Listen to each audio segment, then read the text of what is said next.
నమస్తే. నా పేరు కృష్ణ. నేను ట్రేడిషనల్‌తో బోర్ పాయింట్ చూస్తున్నాము. మనం వచ్చి జనగాం డిస్ట్రిక్ట్ ఏరియాలో బోర్ పాయింట్ చూస్తున్నాము. ఇక్కడ మొత్తం వచ్చి 3 గ్యాప్‌లుండాయి. ఎలా ఏమనేది నేను చూస్తున్నాను. ప్రతి ఒక్క గ్యాప్‌ను అబ్జర్వ్ చేసి సెంటర్ పాయింట్ దగ్గర పాయింట్ చూస్తున్నాను. కానీ నిలబడుకున్న దగ్గర పాయింట్ వస్తది. కనీసం అంటే ఇక్కడ 1-1.5 వరకు వాటర్ వచ్చేదానికి అవకాశం ఉంది.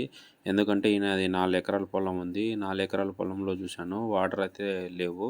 ఆల్రెడీ 11 బోర్లు, 12 బోర్లు దాకా బోర్లేశాడు. ఏ బోర్ లేదంట. ఈ బోర్ చూద్దాం ఎన్ని ఇంచులు వాటర్ పడతాదో చూద్దాం. మినిమమ్ అయితే 1.5 వరకు వాటర్ వచ్చేదానికి అవకాశం ఉంది. ఈ వీడియో చూసిన ప్రతి ఒక్కరికి థాంక్స్ అండి. ఛానల్ సబ్స్క్రైబ్ చేయండి. Thanks for watching.